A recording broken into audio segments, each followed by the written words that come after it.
If you noticed on your progress report, we have 4 comprehensive problems, and SOSA is the first one. It will be due on the day that we take our test on chapters 3, 4, and 5, but if you finish it early and everything's correct, you'll get 3 extra points, so you can have a 103 on the SOSA, and that will certainly boost your grade.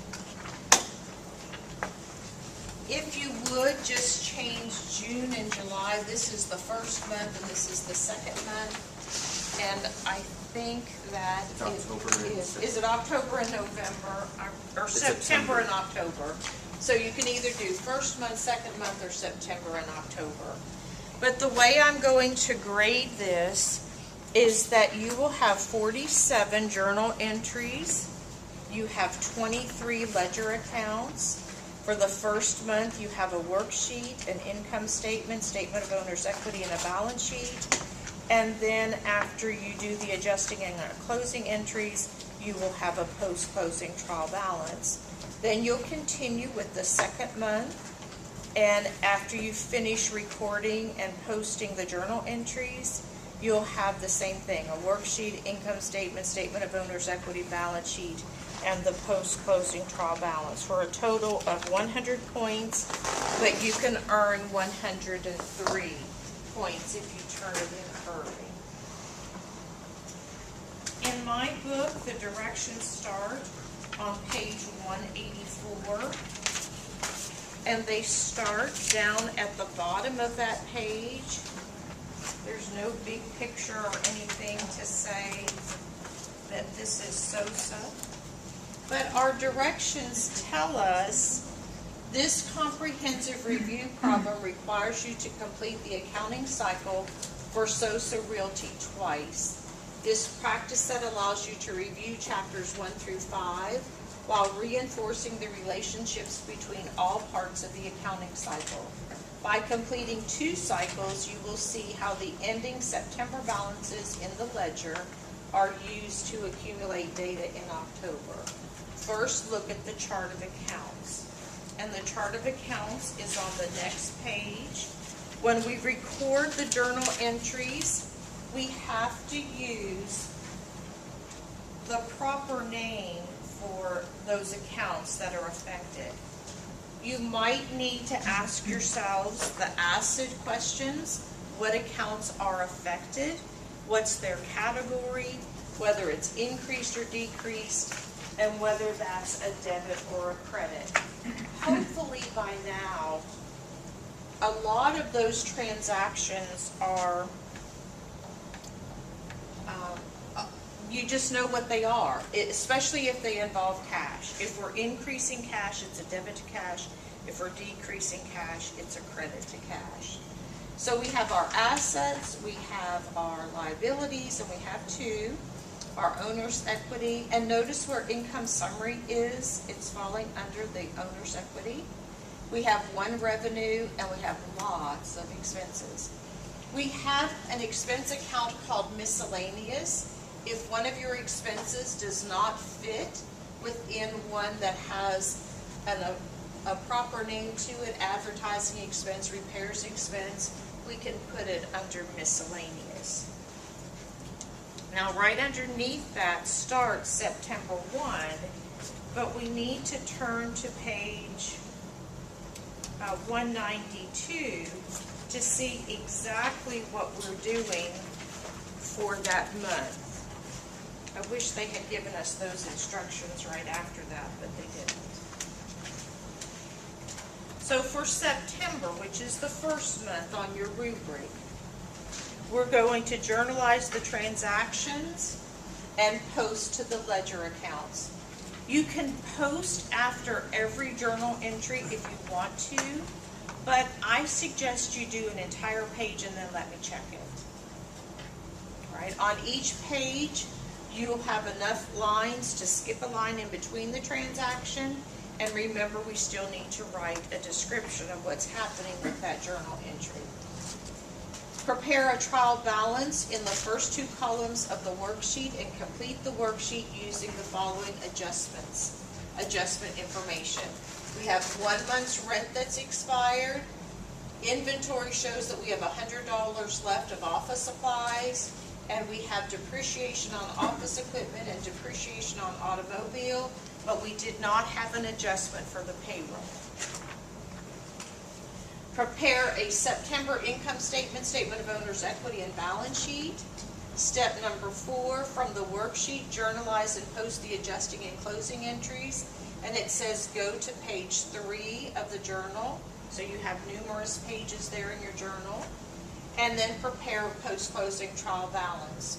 Then you have October transactions. And at the end of October, you have the same set of instructions for October, but you have to go all the way to October to see it, to see what we're doing.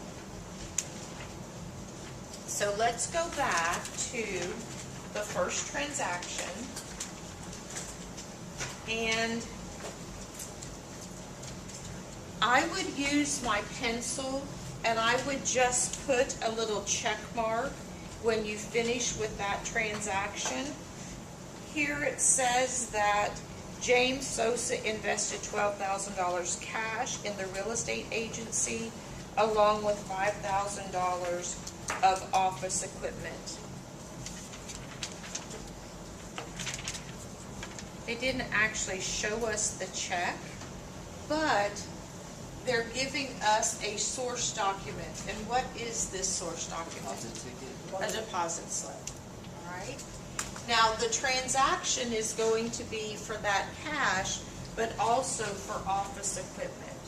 So, what will be our debit for that first transaction in the journal? Cash and office equipment. And what's the owner's name? James Sosa, capital. And it should be page 1 of your journal. So if you'll find page 1,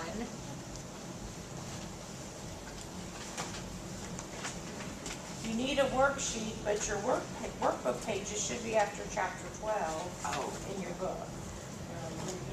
Goes after chapter 5. Just pull out a journal then from another problem, if you didn't bring yours. We'll pull out a journal from one of your other chapters. Any journal will work, just change it to page 2. The only thing you won't be able to do is to post because you won't have the ledger.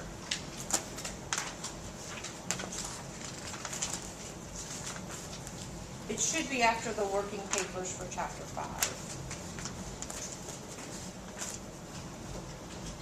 I think on Tuesday I asked you to bring Sosa. But any journal will work. Right, so this was September 1. The only thing that's missing on mine is the year, so if you put 2016. And then our 2 debits, cash and James, or office equipment. Our credit was James Sosa, capital, and indenture credit about a ½ inch.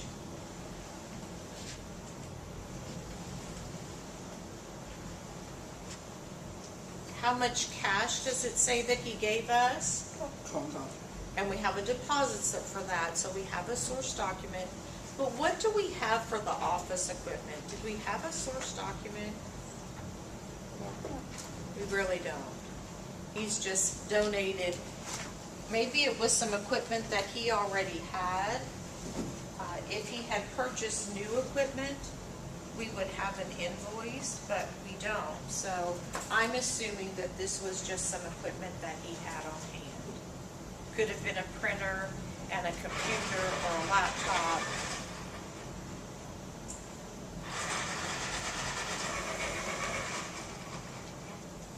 What's the difference between office equipment and office supplies? Office supplies are temporary. They're going to be used up, and we couldn't depreciate those. We'd have to make an adjustment for the things that we've used. But it could be paper, printer, cartridges. pencils, whatever supplies we have. And then I would do a check to make sure that your 2 debits equal your credit there. And I'd write a description, initial investment. I don't think you have to say that it was for cash and equipment because the transaction's showing us that. Owner investment, owner initial investment. It doesn't have to be worded just like mine, but make a clear description of what you did. Mohammed, did you find a journal?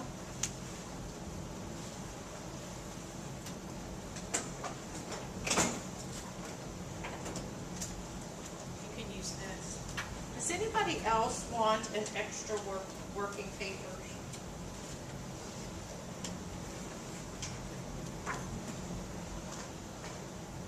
I have a couple more. Anybody else want one? Thank you.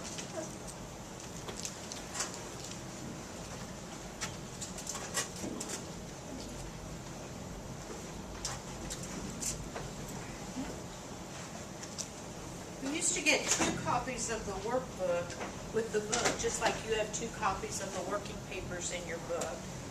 And we never used that second copy, so I've been saving them. Now I can give them to you. Make sure your debits and credits equal, and then if you would, please skip a line there because we have enough pages in the journal that you can skip a line. And then I would put a little check mark right there by that September 1. So you know you're finished with that one.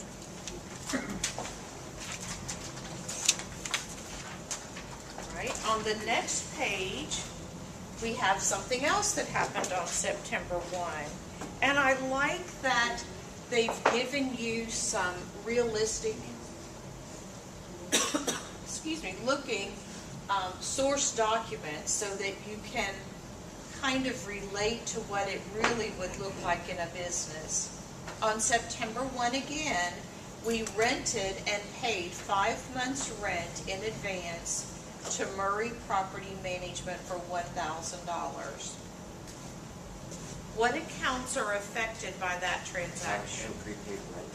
Prepaid rent and cash. If we're paying cash, was that a debit or a credit to cash? Credit. A credit. So here's what our transaction 2 will look like. Prepaid rent. You only need to put the number 1 there for the date. You don't have to put the month again. Cash was our credit. You might need to go back and look at the transaction again to make sure the number's right, $1,000. And then in your description, I would say how many months rent you paid so that when we do our adjustment for this, you know how much each month is worth. So it said we were paying for 5 months ahead. Wouldn't that be great if that's what our rent was for 5 months?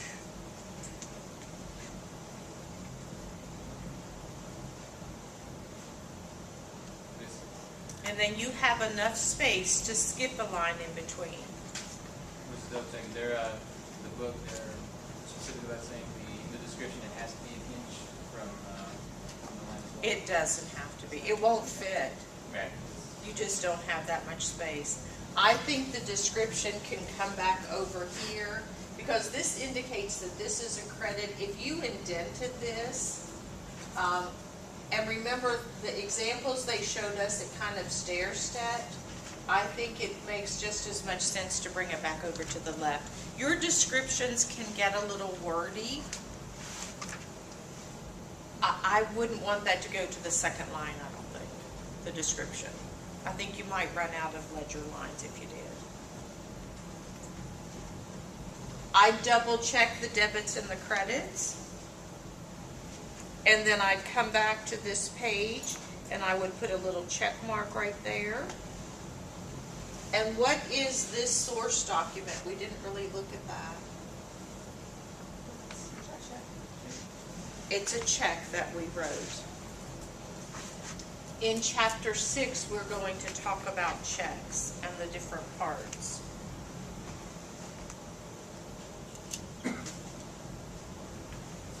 Continuing with September 1, we have another transaction. And it says that we bought an automobile on account from Hyundai North for $19,000. What accounts are affected? Automobile accounts, ma'am. And we might have to look at the chart of accounts. What's the proper name for that asset? Automobile, okay? Remember, I threw some of you for a loop when I called it auto. But it could be vehicle. So we have to look back at the chart of accounts to make sure that we're using the correct name. I like for you to use the diagonal because later on when we get to chapter 9, you're going to use the diagonal there. If we put the name of the company up here that was the accounts payable, we don't have to write it in the description. And I would put a diagonal in the post-reference column. Eventually, we'll post that twice to accounts payable and Hyundai North. The description, purchased auto, purchased vehicle. If we're going to have more than one vehicle, might we want to say what vehicle it was? So this says automobile, but we might want to say it was the 2016 Honda Accord, just so we could keep track, especially when we do depreciation. Make sure your debits and credits equal.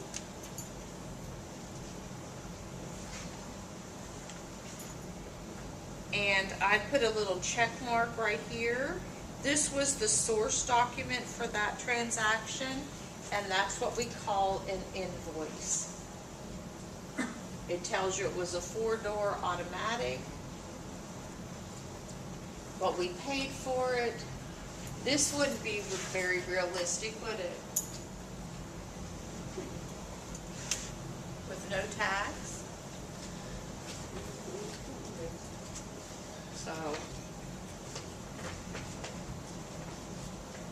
but you can see it was sold to us, and this was the invoice from Hyundai North.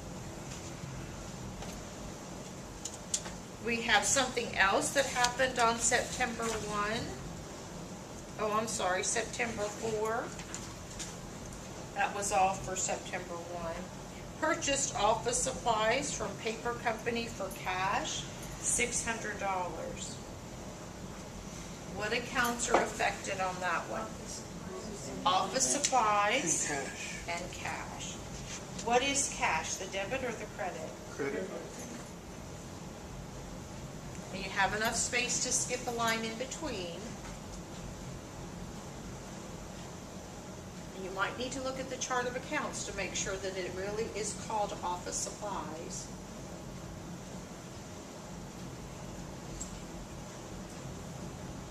Could the description have just said purchase supplies? Because I already know it's for cash, don't I? Could you include the name of the company saying like purchase supplies from paper CO? Well, we paid cash, so we don't really have to have that, but you could put that in the description. But you wouldn't use the diagonal because we're not going to post that we bought it for cash. In your accounts, your vendor list, your accounts payable, you might have them as one of your vendors, your suppliers, because maybe we buy from them. But why do you think we had to pay cash for this first purchase? Are we a brand new company? Do you think we have a very good credit rating? Yesterday at the car dealership, the guy that was talking to us said it is so hard to check the credit on a business. And some businesses are overextended, just like people can be overextended with their credit, can't they be? And you just can't get a credit report on a business.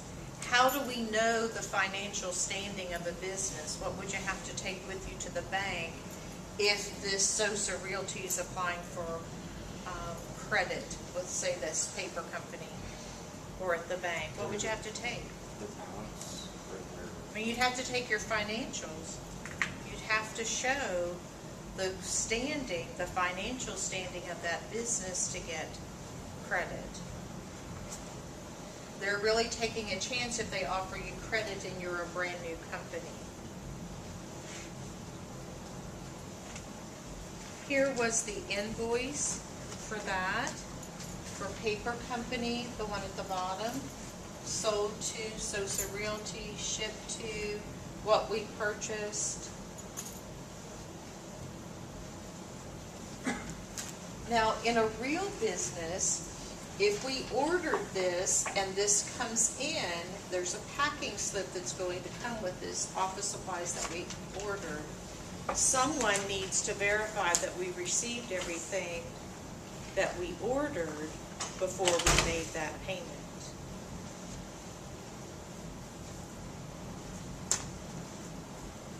I'm not sure that's a very good list of what we purchased because it just says office supplies. Could be a multitude of things. Right? Do our debits and credits equal on that transaction? All right. Now on the next page, you have a check for $600, but there's not a date. So this is the check that went with the invoice for the paper goods. Right? Notice how it doesn't have a date? It was just continued. We had two source documents for that transaction. The invoice for the paper goods and then the check that we wrote. On the 5th, it says we purchased additional office supplies from paper company on account. And that's where we're going to stop.